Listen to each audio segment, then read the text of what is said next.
Assalamualaikum warahmatullahi wabarakatuh.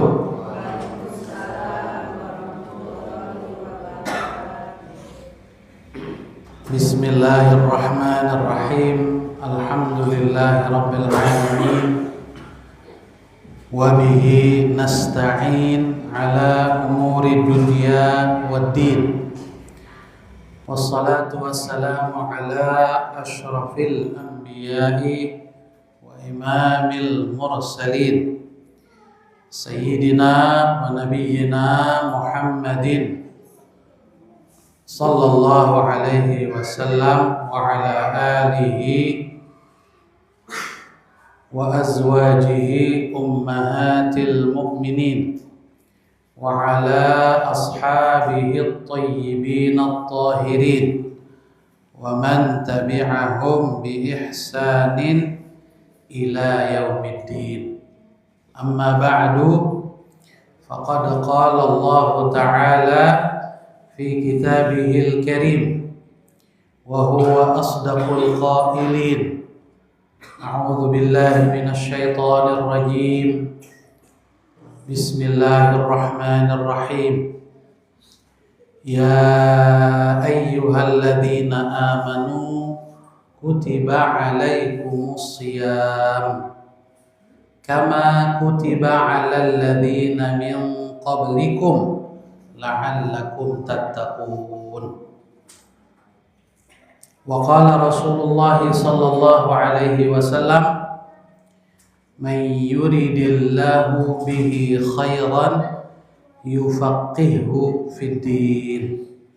Shadaqallah wa shadaqa Rasulullah sallallahu alaihi wasallam.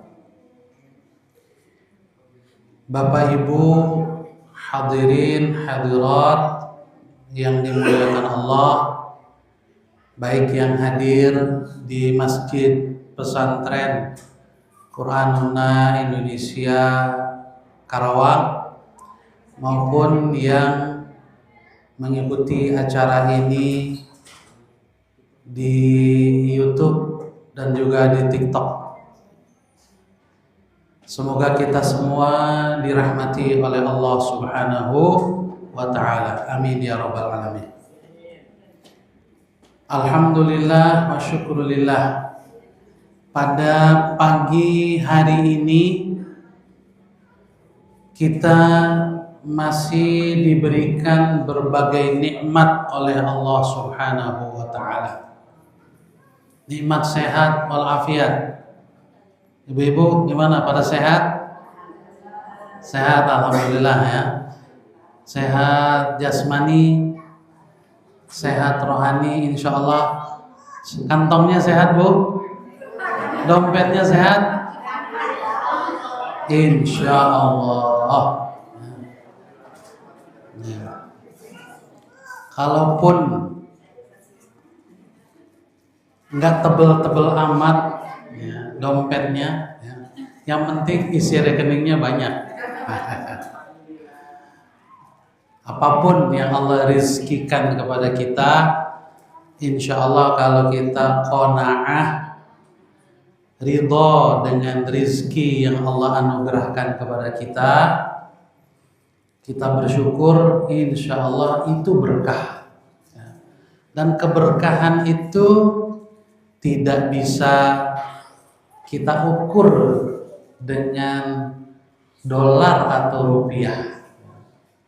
Meskipun mungkin ada orang yang saldo rekeningnya banyak, dompetnya tebel, tapi kalau gak berkah, dia gak bahagia hidupnya. Betul gak, Bu? Betul gak, Pak? Nah, jadi yang paling penting itu adalah al-barakah. Ya. Salawat dan salam kita sampaikan kepada Nabi besar Muhammad sallallahu alaihi wasallam beserta keluarga dan para sahabatnya, dan mudah-mudahan kita termasuk hamba-hamba Allah, umat Rasulullah sallallahu alaihi wasallam yang selalu berusaha meneladani beliau, meneladani para sahabat Nabi, meneladani istri Nabi, dan selalu juga kita bersolawat kepada Nabi besar Muhammad sallallahu alaihi wasallam beserta keluarga dan sahabatnya.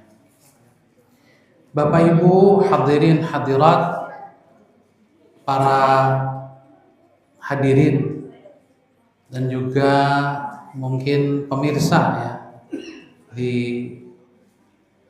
YouTube dan TikTok yang saya hormati, sebentar lagi kita akan menghadapi atau menyambut bulan suci Ramadan.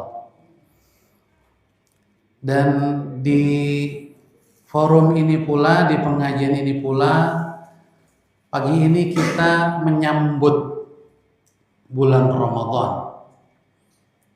Dalam bahasa Arab, menyambut itu diistilahkan dengan tarhib, dari kata rahaba yurahibu tarhiban, artinya menyambut Ramadan, tarhib Ramadan. Sebetulnya lengkapnya at-tarhibu bi Ramadan, ada pakai baknya, bi Ramadan. Cuma orang Indonesia itu biasanya maunya lebih singkat, tarhib Ramadan. Kata tarhib ini jarang memang digunakan. Dia satu akar kata dengan kata marhaban. Jadi marhaban dengan tarhib sama-sama berasal dari fi'il madhi yang sama. Rahaba, fi'il mudhari'nya yurahibu. Tarhib ini masdar. Kita sering mendengar atau membaca marhaban ya syahr Ramadan atau marhaban ya Ramadan. Artinya sama, selamat datang wahai bulan Ramadan. Mengapa kita perlu menyambut? Karena Ramadan ini tamu yang istimewa, tamu yang agung, dan datangnya setahun sekali. Enggak tiap hari ada. Ya. Seandainya misalnya ibu-ibu, bapak-bapak ya, akan datang ke rumah bapak ibu ya, pejabat misalnya taruhlah pesantren ini akan dikunjungi oleh bapak bupati atau bapak gubernur atau mungkin presiden. Kira-kira kita di pesantren ini dan warga sekitar pesantren akan siap-siap nyambut nggak? Siap menyambut. Apalagi kalau yang datang bawa duit, gitu ya, bawa bantuan buat pesantren dan buat warga. Pasti kita sambut, ya. Pesantren, rumah-rumah warga di sekitar mungkin dibersihin, ya kan? Ya, dirapikan, ya, sampah-sampah. Bahkan seminggu sebelumnya mungkin sudah, ya, sudah disiapkan oleh Pak RT, Pak RW, warganya disuruh ya, kerja bakti dalam rangka menyambut pejabat yang mau datang, kan gitu.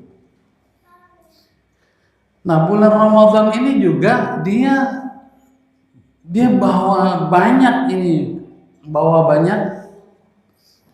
bingkisan, bantuan sebetulnya. Cuma memang ya, bukan duit. Kita kalau duit baru berasa, ya kan? Manusia namanya.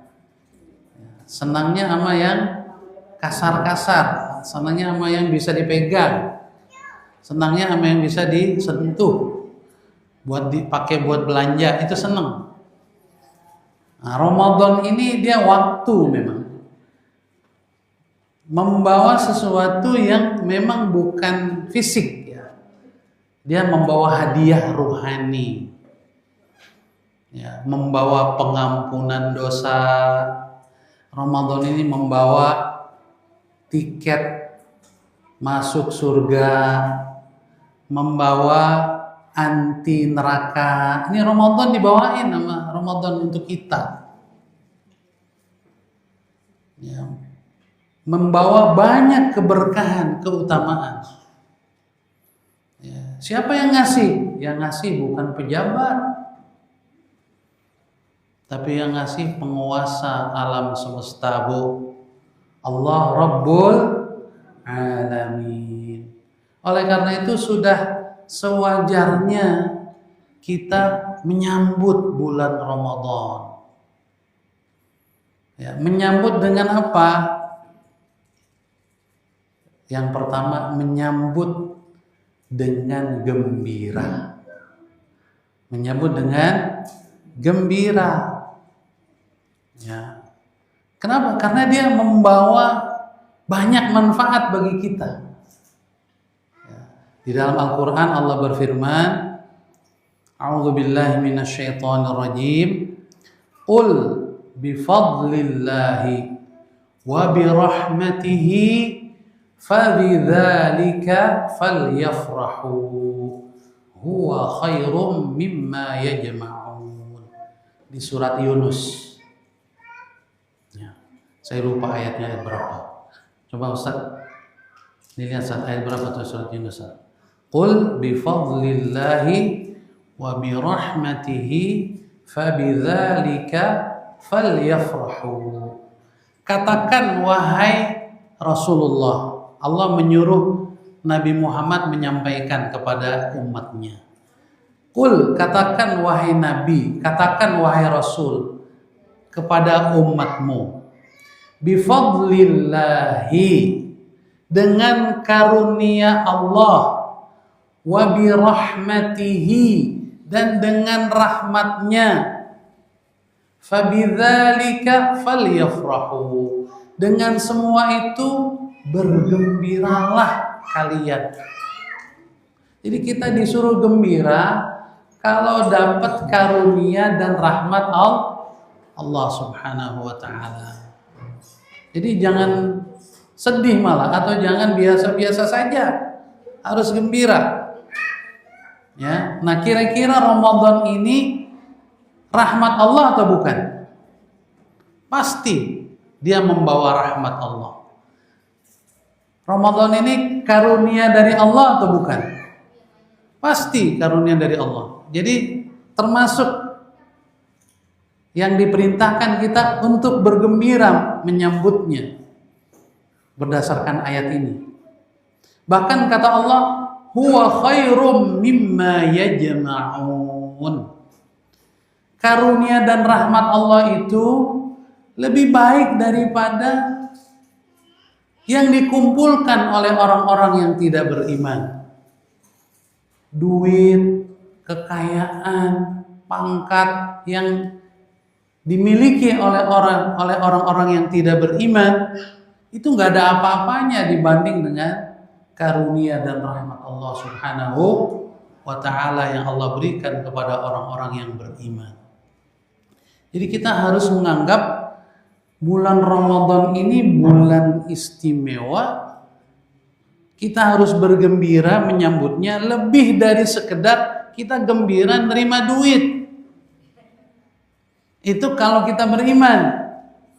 Nah, cuma masalahnya kadang-kadang iman kita Senin Kemis. Ya, sinyalnya tinggal sebatang imannya. Ya, sehingga amal Ramadan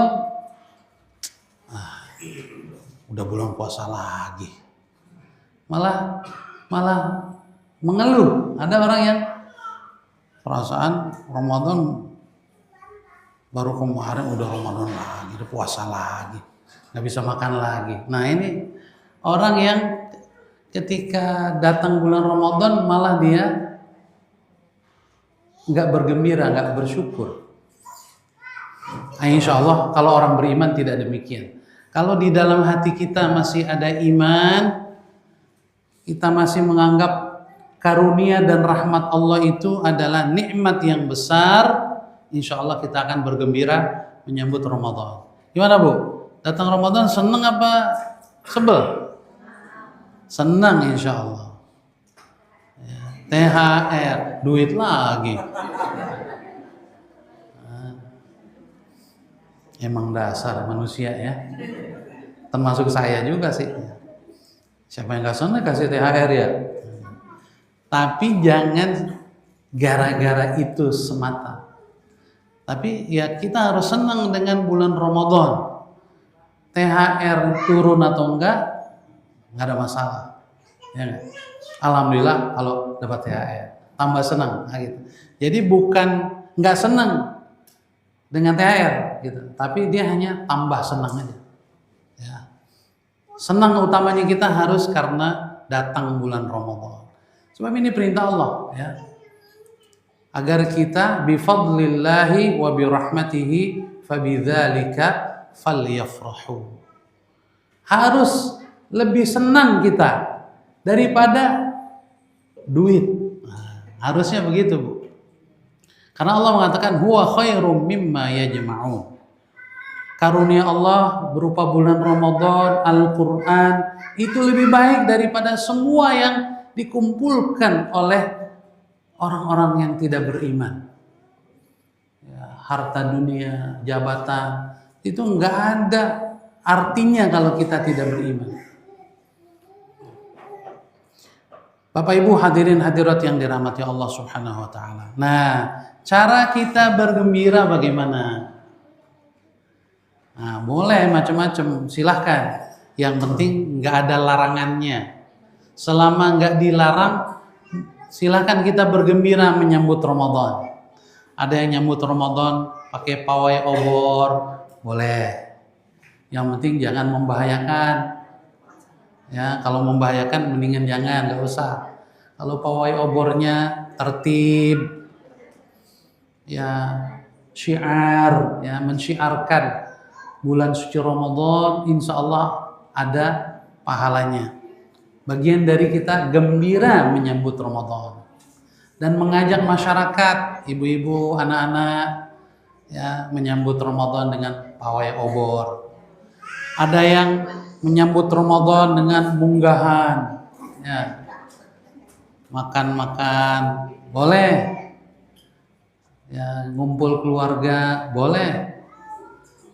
Asal jangan sampai kita sedih nih, ini makan yang terakhir. Nah, jangan. Ya. Seolah-olah Ramadan itu ya menyiksa gitu. Jangan. Ya apa namanya makan-makan, kumpul keluarga karena ingin bergembira menyambut Ramadan, gak ada masalah. Oleh karena itu niat penting nih. Innamal a'malu binniyat. Ya. Amal kita itu tergantung niatnya.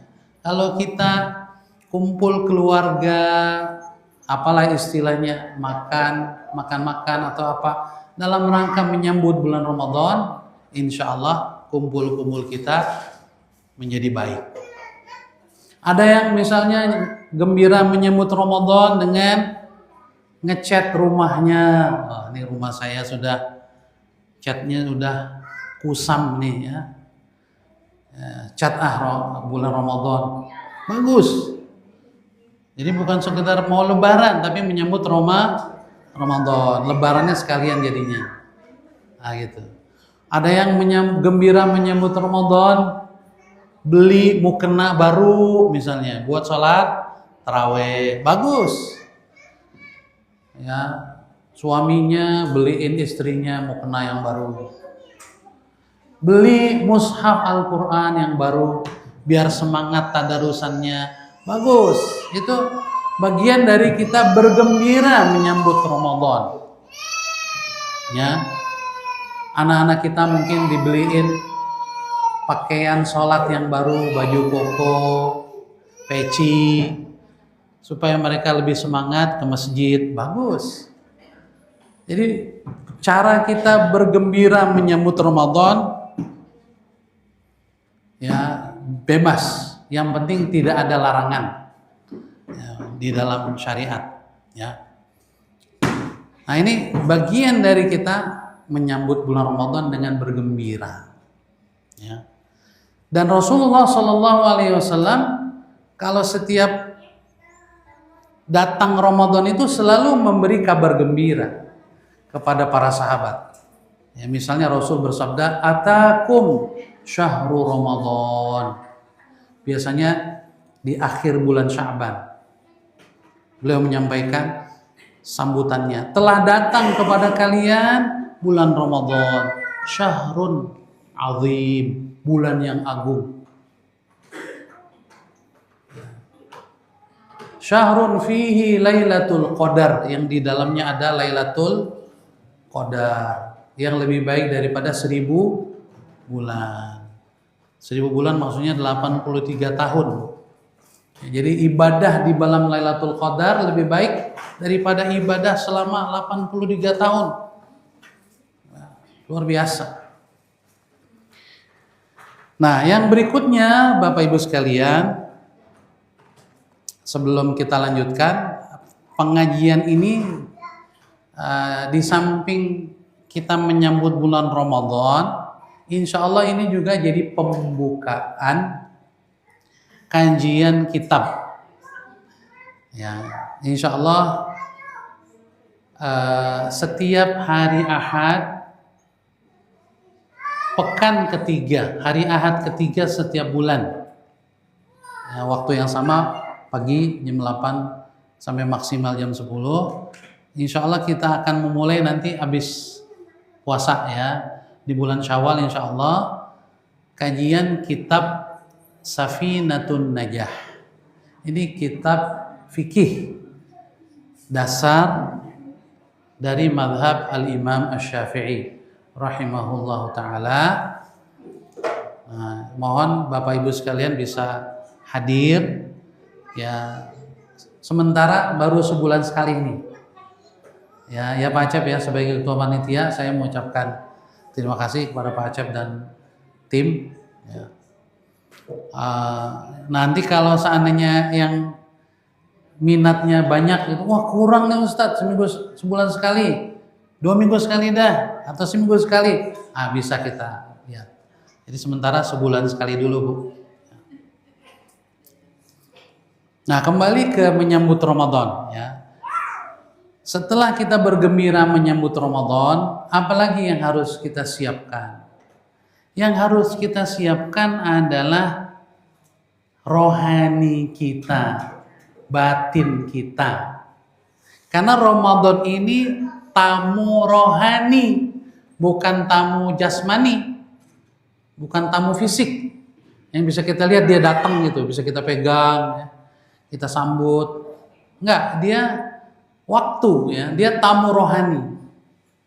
Makanya yang harus kita siapkan adalah rohani kita, ya, jiwa kita. Bagaimana menyiapkannya?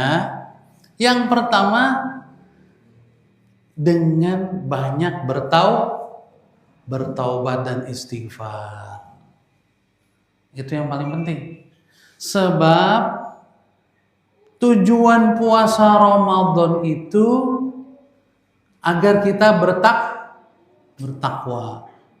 Dan supaya bertakwa, kita harus puasanya baik dan benar. Puasanya penuh dengan semangat. Nah, biasanya yang membuat kita nggak semangat puasa kita buruk, itu karena dosa-dosa kita. Dosa-dosa itu membuat hati kita menjadi kotor. Ya, kalau hati kotor, berat untuk ibadah biasanya. Berat untuk ibadah. Makanya persiapan rohani itu yang paling penting adalah taubat dan istighfar. Terutama dari dosa-dosa besar. Makanya sebetulnya kebiasaan masyarakat kita itu bagus.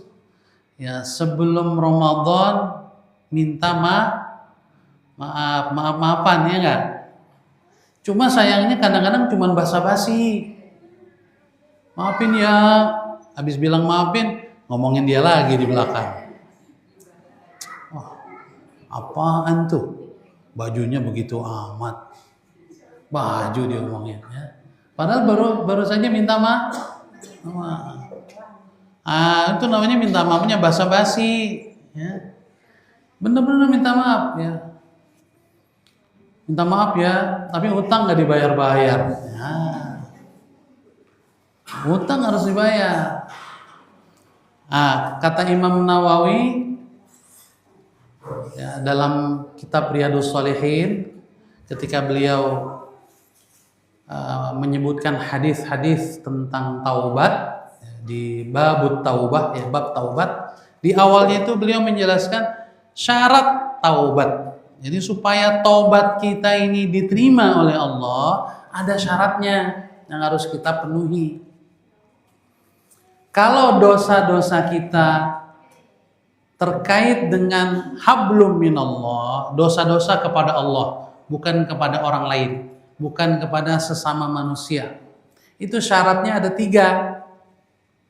Syaratnya ada 3. Yang pertama, hati harus menyesal. Hati kita harus menyesal telah berbuat dosa. Itu syarat nomor 1.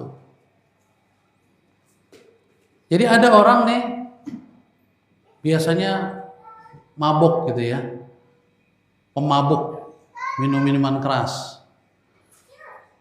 Lalu sekarang udah enggak lagi. Kenapa kamu enggak minum lagi? Habis duitnya enggak ada untuk beli minuman sekarang. Dia berhenti, udah berhenti minum minuman keras, tapi bukan karena menyesal, karena nggak punya duit. Nah itu belum taubat, belum taubat. Nggak minum lagi karena nggak bisa beli. Atau kenapa kamu nggak minum lagi? Saya kena liver. Jadi semata-mata karena liver kena penyakit, dilarang sama dokter, dia nggak minum lagi. Jadi bukan menyesal, hatinya tidak menyesal bahwa itu dosa, salah, haram. Dia nggak menyesal. Itu namanya belum taubat, walaupun udah berhenti. Nah, jadi menyesalnya hati itu penting. Ya, sebab yang memberi taubat Allah. Kalau nggak ada penyesalan, Allah belum menerima taubatnya, dosa-dosanya belum diampuni. Jadi syarat yang pertama, kita harus menyesal telah melakukan dosa. Dan penyesalan itu adalah perasaan hati, bukan sekedar berhenti. Baru yang kedua syaratnya, kata Imam Nawawi, berhenti. Jadi berhenti itu baru satu syarat saja, tidak lagi berbuat dosa. Tapi syarat yang paling penting itu nyesal dulu, menyesal. Berhenti. Yang ketiga, bertekad untuk tidak melakukannya lagi di masa yang akan datang. Nah gitu. Kalau tiga-tiganya ini terpenuhi, insya Allah taubat kita diterima. Ya. Nah, kalau dosanya terkait dengan sesama manusia, dengan orang lain, syaratnya nambah lagi 1, lebih berat, yaitu ya minta maaf ke orang yang kita sakiti, yang kita jahil ya, kepadanya, yang kita mungkin gibah kepadanya. Ya, minta maaf. Kalau utang ya bayar. Ya, kalau minjem penggorengan balikin. Ya. Minjem piring balikin. Ya. Kalau dulu minjem yang sudah bangkrut, perusahaannya apa? Tempat-tempat kayak Tupperware ya. Tupperware udah bangkrut ya. Minjem peralatan, minjem buku, balikin. Minjem duit apalagi. Ya. Selesaikan urusan. Kalau kita belum menyelesaikan urusan dengan orang yang kita sakiti, yang kita bersalah kepadanya, ya taubatnya belum diterima oleh Allah. Jadi itu yang pertama, ibu-ibu. Ya, mari saya mengajak diri saya dan kita semua bertaubat kepada Allah Subhanahu wa taala, terutama dari dosa-dosa besar. Ya. Wabil khusus dosa kepada orang tua kalau masih hidup. Ya, segera minta maaf kepada orang tua kita. Ya, dosa kepada pasangan kita, kepada istri, kepada suami, minta maaf. Juga kepada anak. Maaf ya nak, ibu cerewet, mungkin kamu tersinggung. Anak juga minta maaf kepada orang tuanya, saling memaafkan, ya, supaya kita nanti ibadah Ramadannya enak, enteng. Sebab sekali lagi yang menghalangi kita dari bisa beribadah dengan baik diantaranya dosa-dosa itu. Ya, jadi dosa itu kalau orang Betawi bilang nggelendotin kita, kalau orang bahasa Sundanya apa ya, memberatkan gitu, megangin gitu, sehingga kita nggak bisa jalan, nggak bisa bergerak, ya. Nah itu dosa-dosa. Nah berikutnya ya yang harus kita siapkan juga adalah berusaha nanti puasanya dengan dasar iman. Kita puasa bukan sekedar ikut-ikutan. Tapi memang karena kesadaran iman. Kenapa perlu? Karena yang dipanggil oleh Allah dalam Al-Quran itu orang-orang yang beriman. Ayat puasa ya, yang tadi saya bacakan di awal. Ya ayyuhalladzina amanu kutiba alaikumus syiyam. Wahai orang-orang yang beriman. Jadi yang dipanggil itu yang beriman. Kalau kita tidak terpanggil, makanya kalau ada orang yang lagi puasa Ramadan, bulan Ramadan malah dia nggak puasa, ya kan? Masuk ke, kalau di Jakarta ya, warteg ya, di warteg itu kelihatan kakinya doang, ya. Siang-siang pada makan, ya. Mau dibilang lagi haid, berkumis orangnya, lagi mens sekali dia, haid, berkumis kok. Mungkin musafir, orang sini, mungkin belum balik, udah kumisan masa belum balik. Mau ngomong yang terakhir nggak enak, mungkin rada-rada, orang gila kan nggak wajib puasa ya, sehat jasmani. Nah, ya kenapa dia tidak puasa? Karena tidak terpanggil hatinya. Karena yang dipanggil orang yang ya ayyuhalladzina amanu. Jadi kalau sinyal iman di dalam hati kita lemah, cuman sebatang, itu nggak nyaut gitu. Ibarat HP ditelepon, cuman langsung mati gitu. Baru mau diangkat nggak nyambung. Kenapa? Sinyalnya lemah. Apalagi nggak ada sinyalnya. Sinyal imannya nggak ada dalam hati, itu nggak terpanggil. Ya, atau ibarat orang nih, ya. Ini ada Ustadz Dai, namanya beliau yang jadi MC kita nih, Ustadz Ahmad Dai Robbi. Keren banget namanya kan. Saya biasa panggil Ustadz Dai. Karena namanya Ustadz Dai, kalau saya panggil Ustadz Untung, nyaut nggak dia? Nggak akan nyaut. Namanya bukan Untung, namanya Dai. Begitu juga ketika Allah manggil, ya ayyuhalladzina amanu, wahai orang-orang yang beriman. Kalau di dalam hatinya tidak ada iman, dia tidak akan terpanggil. Makanya bersyukurlah kalau bapak-bapak, ibu-ibu, hadirin hadirat semuanya, kalau mendengar ayat itu merasa, wah saya yang dipanggil. Wahai orang-orang yang beriman. Berarti hati kita masih ada iman tuh. Masih berasa dipanggil. Apa kata Allah? Wahai orang beriman, kutiba alaikumus syiyam. Sudah diwajibkan atas kamu berpuasa. Sudah datang bulan Ramadan, wajib puasa. Maka kalau hatinya terpanggil, dia akan siap ya Allah.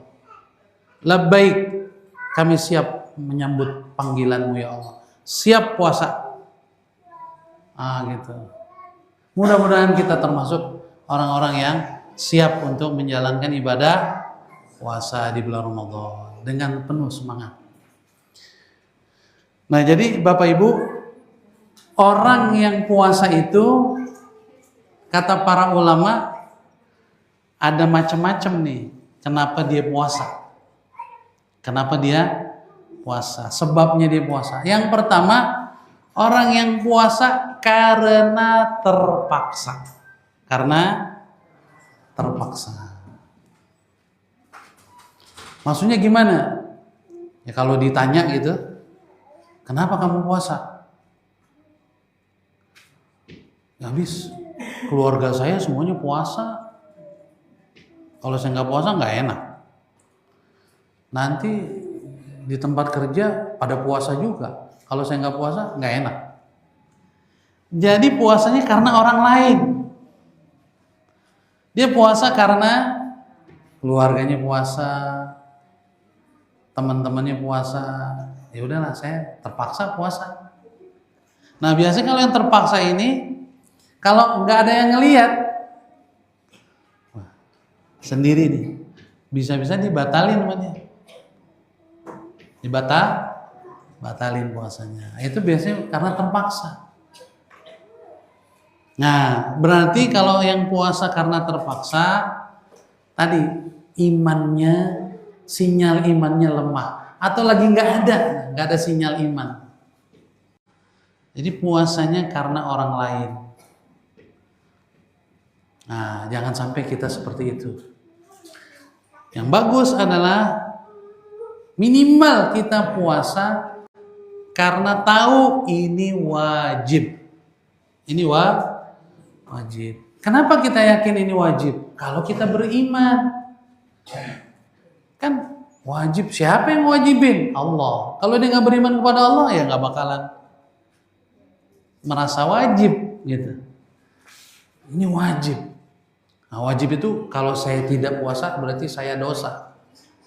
Kalau nggak percaya sama dosa apaan sih? Emang ada dosa? Berarti nggak beriman. Emang ada neraka? Enggak, neraka itu cuma cerita doang, bohong. Berarti nggak beriman kepada hari kiamat. Makanya wajar kalau dia nggak puasa. Ya, karena memang orang yang puasa itu yang beriman saja.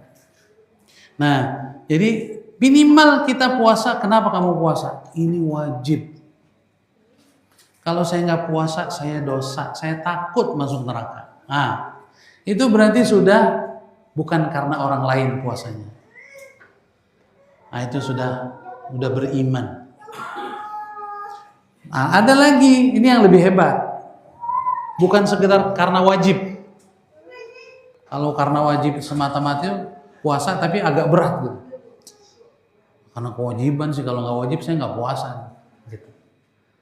Karena wajib terpaksa. Terpaksanya terpaksa karena wajib, bukan karena orang lain. Kalau nggak puasa, ntar wajib qadha di bulan lain, berat. Nah, gitu ya. Nah, yang lebih bagus orang yang puasa karena butuh, karena merasa perlu berpuasa. Ya, ada yang puasa karena pengen ngurusin badan. Nah nggak ibu-ibu? Puasa sambil ngurusin badan nggak? Kadang-kadang niatnya. Wah, udah gemuk nih, berasa gemuk. Apalagi mama ya, ibu-ibu.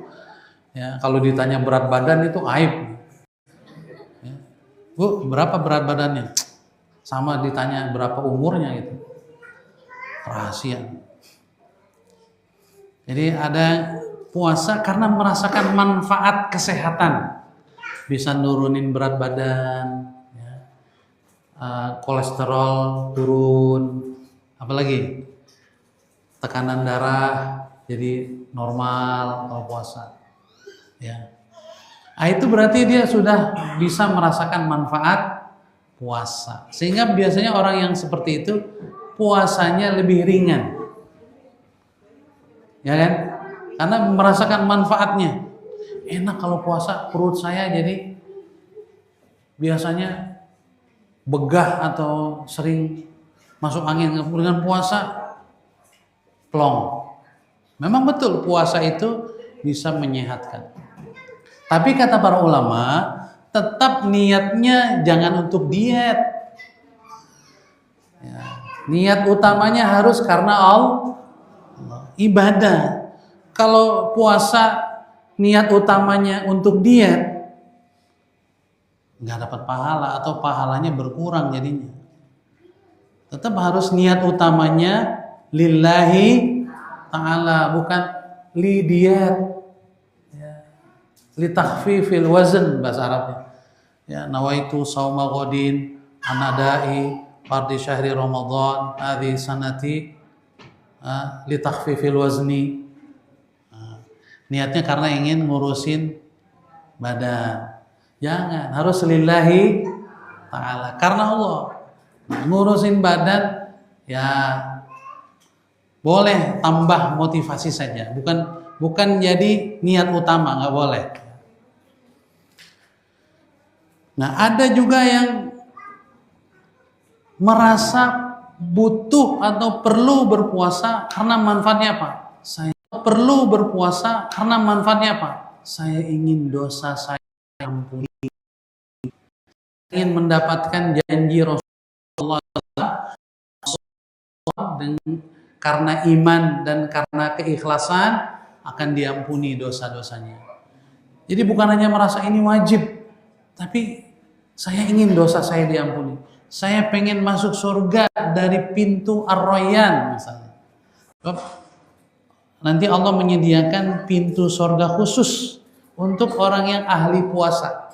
Namanya ahli puasa. Namanya pintu Ar-Rayyan. Pintu Ar-Rayyan. Babur Rayyan. Saya pengen masuk surga lewat pintu Ar-Rayyan. Nah, itu lebih hebat lagi. Jadi berpuasa karena mengharap sesuatu yang sifatnya akhirat. Pengampunan dosa, pengen masuk surga, pengen dapat Lailatul Qadar. Yakin kalau nggak puasa Lailatul Qadar nggak bakalan dapat, pasti. Nah, kalau mau dapat Lailatul Qadar harus puasa. Nah, itu lebih bagus lagi dia. Ini biasanya puasanya orang soleh, tidak hanya menjaga diri dari yang membatalkan puasa, tapi juga menjaga diri seluruh tubuhnya, matanya dijaga, telinganya dijaga, tangannya, kakinya dijaga dari perbuatan dosa. Bukan hanya nggak makan, nggak minum, nggak hubungan suami istri, tapi juga nggak gibah, ya, nggak melihat yang haram, dengar yang haram. Nah, masalah gibah nih, Bu. Ibu-ibu, bapak-bapak juga sih. Terutama ibu-ibu yang ngomongnya lebih banyak, ya. Hindari, Bu, ngomongin orang, ya. Karena memang puasanya nggak batal, tapi pahalanya batal. Habis pahalanya. Cuman dapat haus dan lapar aja. Kalau ngomongin orang, ya, Rasul bersabda, "Kam min shaimin laisa lahu min siyamihi illa al-ju'u wal 'atash." Betapa banyak orang yang puasa enggak dapat apa-apa dari puasanya selain lapar dan haus saja. Ya. Puasanya sih enggak batal, tapi pahala puasanya yang batal. Makanya kalau ada orang gibah, jangan didengerin. Kenapa ada orang gibah? karena ada yang dengerin. Ya, makanya yang ngomong maupun yang dengerin sama-sama dosa. Karena yang dengerin berarti membantu. Jadi kalau ada orang ngomongin orang, kita tinggalin aja.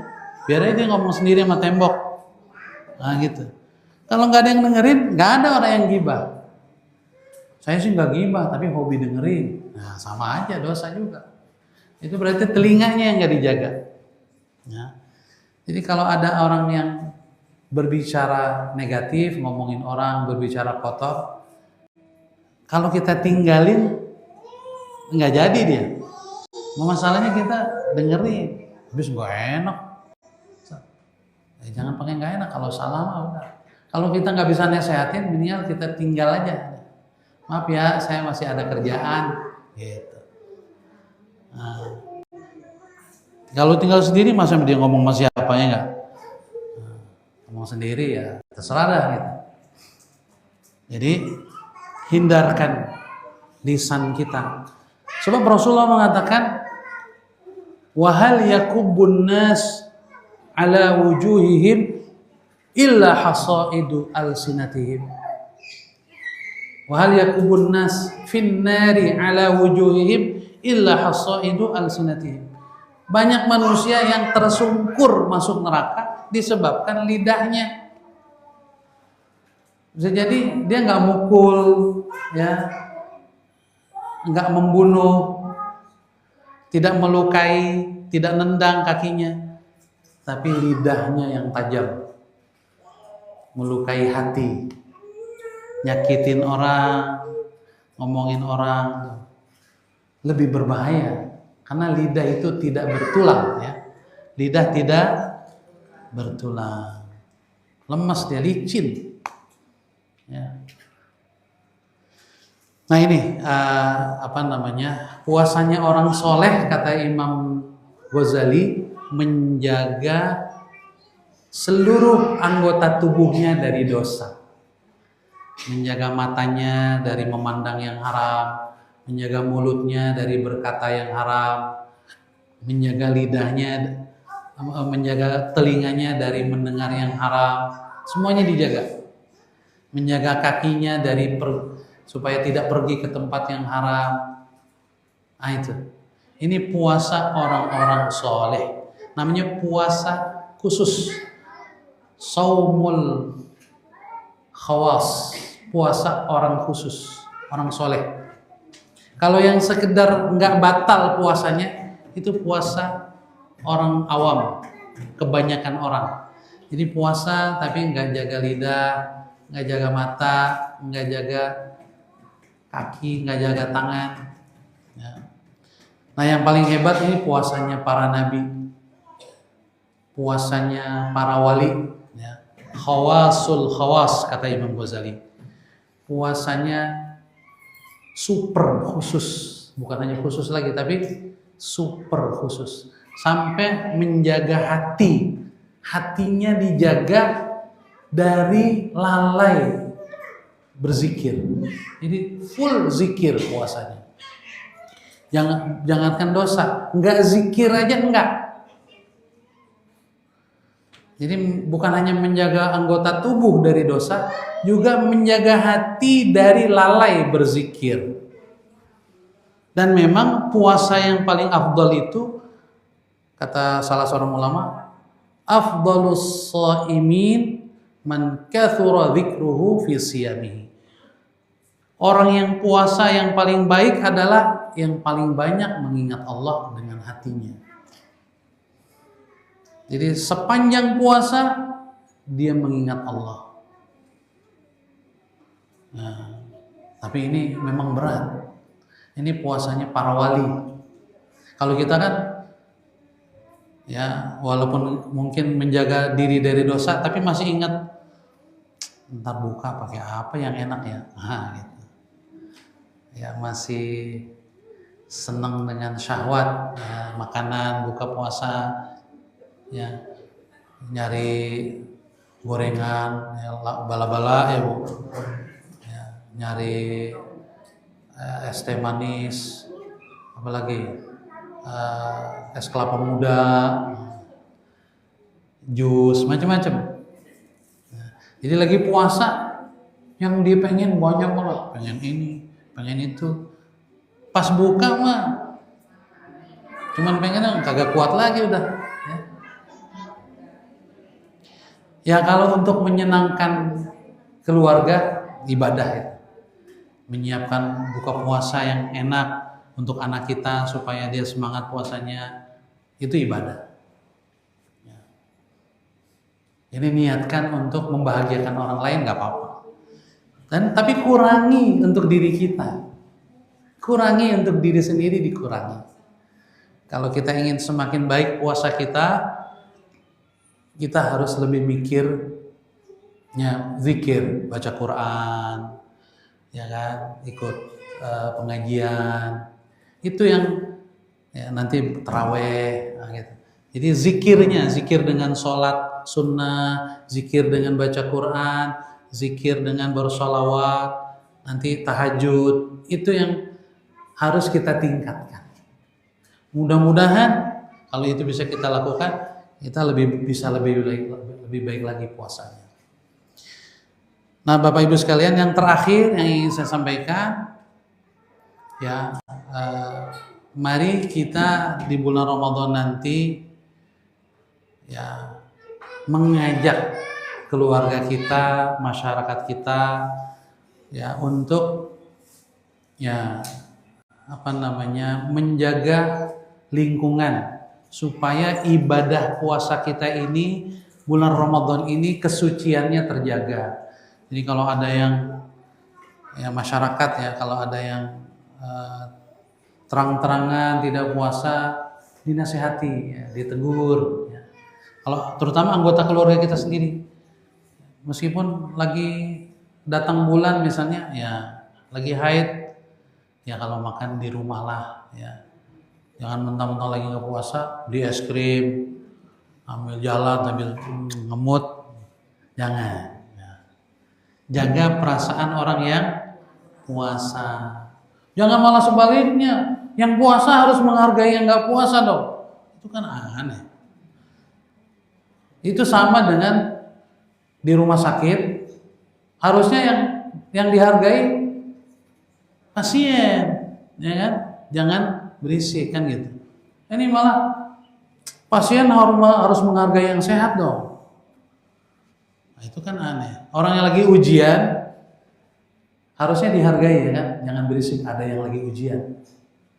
Ini malah yang lagi ujian, jangan tersinggung ya kalau kita ribut. Nah, itu begitu sekarang. Ya. Orang yang puasa harus menghargai yang tidak, itu kebalik. Ini bulan puasa, ya, bulan puasa. Yang puasa harus lagi ujian, yang lagi ujian harus dihargai. Kalau di rumah sakit, yang sakit harus dihargai. Kalau nggak mau menghargai yang orang di rumah sakit, ya jangan ke rumah sakit, ke stadion aja teriak-teriak, atau ke kebun binatang, nggak apa-apa ya. Tapi kalau ke rumah sakit, orang sakit harus kita hargai. Jangan berisik, ya kan? Apalagi lagi sakit gigi, ya, nyetel dangdut kenceng-kenceng, nggak menghargai orang yang lagi sakit gigi kan? Begitu juga kalau lagi bulan puasa, yang nggak puasa harus menghargai yang puasa. Maka kita jaga diri kita, keluarga kita. Hargailah kesucian bulan suci Ramadan. Makanya dalam fikih puasa, orang yang misalnya batal puasanya atau ngebatalin puasanya di siang hari Ramadan, pertama dia dosa. Kalau nggak sakit ngebatalin, dosa besar itu, dosa besar. Yang kedua, dia wajib qadha di bulan lain. Yang ketiga, dia harus tetap imsak, kata para ulama. Imsak itu dia nggak boleh makan, nggak boleh minum sampai maghrib, walaupun udah batal. Kalau dia makan, dia minum, dia dosa. Setiap kali dia makan, setiap kali dia minum, dia dosa. Kenapa? Melanggar kesucian bulan Ramadan. Itu. Jadi tetap wajib imsak walaupun udah batal puasanya. Pertama dia ngebatalin dosa, ya, dosa dia ngebatalin tanpa alasan yang dibenarkan, bukan karena sakit, bukan karena musafir, dosa dia. Kemudian tetap nggak boleh makan, nggak boleh minum sampai maghrib kalau di bulan Ramadan. Kalau dia minum lagi, dosa lagi. Dia makan lagi, dosa lagi. Setiap kali dia makan, dia berdosa besar. Nah, itu. Kenapa? Karena bulan Ramadan ini bulan yang mulia. Harus kita hormati. Nah, bahkan yang sedang tidak puasa karena boleh tidak puasa ya. Karena seperti haid itu ya nggak boleh puasa. Ibu-ibu atau anak perempuan yang sedang datang bulan nggak boleh puasa. Nah, juga tetap harus menghargai orang yang puasa. Jangan makan di depan umum, di rumah saja, ya kan? Begitu. Jadi kita jaga diri kita, keluarga kita hormati bulan suci Ramadan. Sebab yang suci itu ada banyak di dalam Islam yang harus kita muliakan. Kalau kita langgar, kehormatannya dosa besar. Di samping tanah suci, ya, Mekah, Madinah, ya, masjid itu tempat suci. Nggak boleh kita langgar kehormatannya. Ya. Masuk ke masjid nggak lepas alas kaki, nggak boleh. Yang harus kita hormati juga mushaf Al-Quran, itu harus dihormati. Jangan kita taruh sembarangan. Harus ditaruh di tempat yang tinggi, lebih tinggi daripada kaki kita. Ya kan? Termasuk yang harus dihormati bulan suci, bulan Ramadan. Makanya melanggar kesucian bulan Ramadan itu dosa besar. Ya, dosa yang biasa kita lakukan di bulan lain, misalnya dosanya sekian gitu, di bulan Ramadan kalau kita lakukan lebih besar lagi dosanya. Dilipat gandakan. Maksiat yang kita lakukan di luar Ramadan, kalau kita lakukan di bulan Ramadan lebih besar dosanya. Begitu juga kalau kita berbuat maksiat di tanah air, dosa. Tapi lebih besar lagi kalau kita berbuat maksiat di Mekah, apalagi di depan Ka'bah. Makanya na'udzubillah min dzalik, ada yang nyopet lagi tawaf, itu dosanya besar banget itu. Yang ngambil uang atau menyakiti orang di depan Ka'bah itu dosanya besar di dalam Masjidil Haram dan di Mekah secara umum. Jadi tempat suci, waktu yang suci, bulan suci itu kita harus jaga kesuciannya, kehormatannya. Harus kita lebih takut kepada Allah melanggar kesucian bulan puasa, bulan Ramadan. Demikian ya Bapak Ibu sekalian yang dirahmati oleh Allah Subhanahu wa taala, sekedar kita mempersiapkan diri, masih bisa kita, masih ada beberapa hari lagi nih. Nah, kemungkinan besar awal Ramadan kira-kira hari apa Bu? Rabu apa Kamis? Kalau kami di Pesantren Quranuna menunggu pengumuman resmi dari pemerintah ya, sidang isbat ya. Kemungkinan kalau versi pemerintah kemungkinan ya, itu hari Kamis. Jadi Rabu malam Kamis kita mulai tarawih. Tapi kalau pengumuman dari Muhammadiyah itu hari Rabu. Jadi Selasa malam Rabu warga Muhammadiyah sudah tarawih. Kalau memang terjadi perbedaan pendapat, tetap jaga persatuan. Tetap jaga persatuan, saling menghargai.